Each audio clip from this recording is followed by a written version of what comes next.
Stop! Are you feeling tired already? Is your head spinning because the new year is coming? Most people start January feeling stressed, messy, and lost. They make a long list of goals and then quit after 2 weeks. If you don't have a simple map for your life right now, you are going to get lost. You will waste another year. But wait, it doesn't have to be like that. Today, we are giving you the Fresh Start Map, 5 simple steps that actually work. If you miss this, you might miss your best year ever. Let's fix your 2026 right now. That was a very strong start, John. But you are right. People feel overwhelmed. That is a big word for our listeners. Overwhelmed. It means when you have too much in your head and you feel like you cannot move. Exactly, Ellen. I feel overwhelmed every January. I want to change my life, I want to learn English, I want to go to the gym, but I don't know where to start. Today, we are going to make it easy. We are not just talking about plans, we are teaching you the English you need to build those plans. We have 5 steps. These steps are like a bridge. On one side is the old you, and on the other side is the new you in 2026. I love that.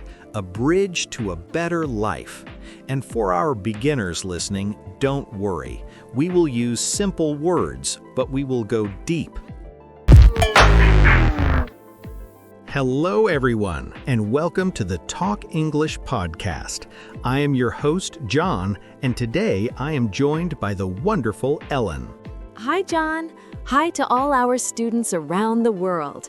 I am so excited to help you plan your most successful year.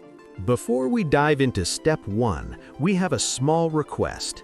If you want 2026 to be the year you finally speak English fluently, you need a plan.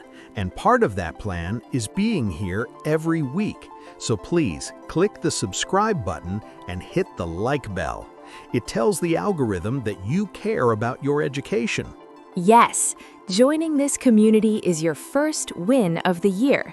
When you subscribe, you are telling yourself, I am a student and I am getting better. Perfectly said. Now let's get to work. Okay, Ellen, step 1. You called it the clean slate. What does that mean? It sounds like cleaning a kitchen. In a way, yes. A slate is like a small chalkboard. A clean slate means a fresh start.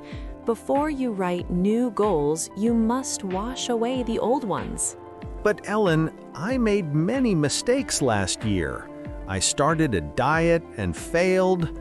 I bought an English book and never opened it. It makes me feel sad to think about it. This is the problem, John. Many people carry their failed goals like a heavy bag. In step 1, we change the word mistake to the word lesson. A lesson? Like in school? Yes, a mistake is something you feel bad about. A lesson is something you learned from.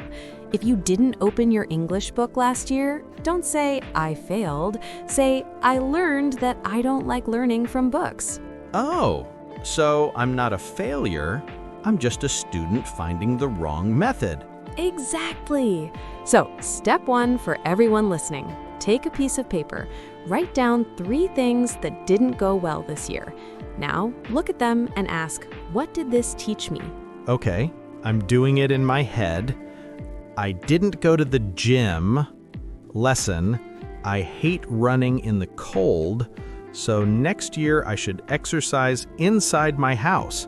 Brilliant! That is a clean slate. You are not angry at yourself anymore. You are smart. You are preparing. This feels much lighter. It's like throwing away old trash. It is. You cannot build a new house on top of old trash. You have to clear the ground first. This is why we call it a fresh start. Okay, the ground is clear. My head is quiet. Now I want to write my goals. I have 50 goals, Ellen. I want a new car, a new house, a new job. I want to speak 5 languages. Stop. John, this is exactly how people fail. They have too many goals. When you have 10 goals, you have 0 goals. 0? But 10 is more than 0. In your brain, it's 0 because your energy is divided.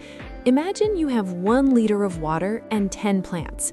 Each plant only gets a little bit of water. They all die. But if you have 1 liter of water and only 1 or 2 plants, they grow big and strong. Exactly. So step 2 is about priority. Repeat after me, John. Priority. Priority. It means the most important thing, right?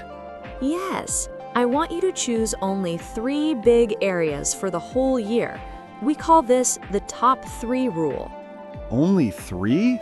That's difficult. How do I choose? Think about your life like a pie. 1 piece is health, 1 piece is money/work, 1 piece is personal growth, like English. Okay, so if I choose health, English, and work, what happens to my other goals? You put them in a box for later. If you focus, another great word, on only 3, you will actually see progress. Focus. Like a camera making a picture clear. Exactly. If the picture is blurry, you can't see the goal. So, listeners, what are your top 3? Don't say, I want everything. Pick 3. John, what are yours? I want to be fit, health. I want to grow this podcast, work. And I want to learn to play the guitar, personal. Perfect. Those are clear. Now we can move forward. Okay, I have my 3 goals, but they feel big. Growing a podcast is a lot of work. How do I start? This is where most beginners stop. They see a mountain and they get scared. Step 3 is about consistency. This means doing something every day, even if it is very small. We call it the tiny habit. How tiny? So tiny, it is impossible to fail. If your goal is English, don't say, I will study for 3 hours. Say, I will listen to 1 English song, or I will learn 1 new word. 1 word? That's too easy, Ellen. That's the point. If it is easy, you will do it every day. If you do it every day, it becomes a habit. A habit is something you do without thinking, like brushing your teeth.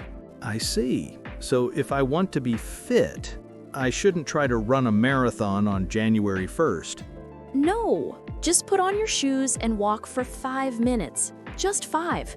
The goal isn't the walking, the goal is showing up. Showing up. I like that phrase. It means being there. Yes, success is just 1% improvement every day.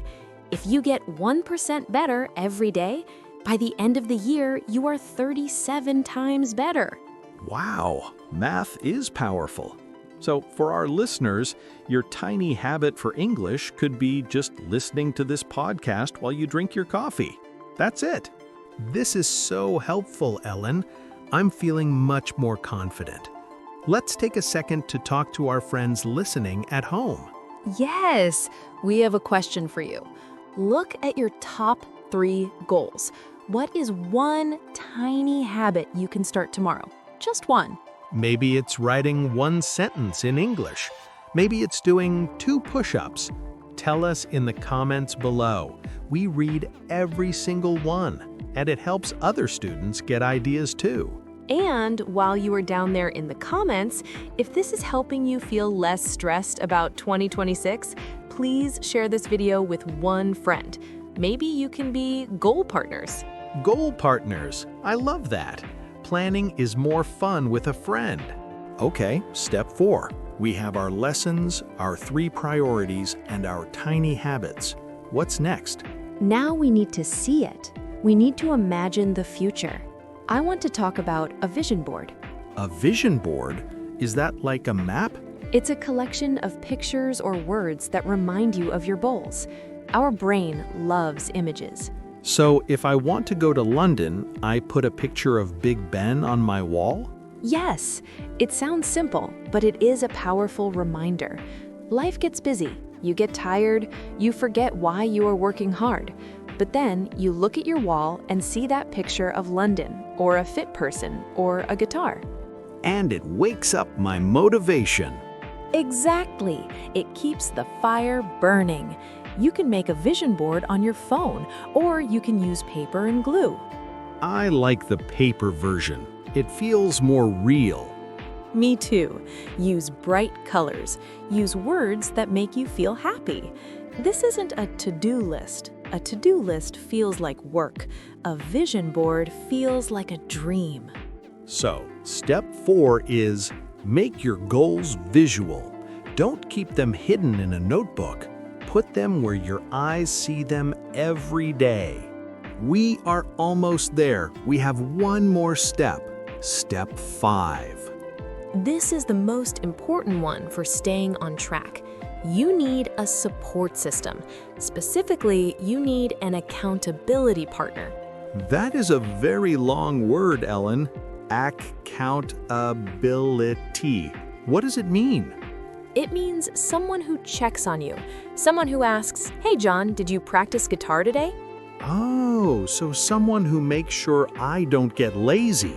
Exactly. When we are alone, it is easy to say, "I'll do it tomorrow." But when a friend is watching, we work harder. This is why I love our Talk English podcast community. We are all partners here. Yes, you don't have to do this alone. Find a friend, a brother, or even a teacher. Tell them, "This is my goal. Please ask me about it every Sunday." That is a great idea. It makes the goal feel official. Ellen, before we finish, we are an English channel. How do we apply all of this specifically to learning English in 2026? Great question. Let's use the steps. Clean slate. Forget that you failed English in high school. That was a different time. This is a new start. Priority. Don't try to learn the whole dictionary. Decide, "I want to be able to order food," or "I want to understand this podcast." Tiny habit. Listen to 5 minutes of English every morning. Just 5 minutes. Vision. Put a sticky note on your mirror with an English word you love. Support. Talk to other students in our comment section. That is so practical. I think anyone listening, even a total beginner, can do that. It doesn't require a lot of money or a lot of time. It only requires a decision, the decision to start. Thank you so much for being here, Ellen. And thank you to everyone listening. Remember, your future starts with what you do today, not what you do in January. One last thing, everyone. Please tell us in the comments, what is your big goal for January? We want to support you. And if you haven't yet, subscribe to Talk English Podcast. We are here every week to be your support system. Happy planning, everyone. You can do this. See you in the next episode. Bye-bye. Bye.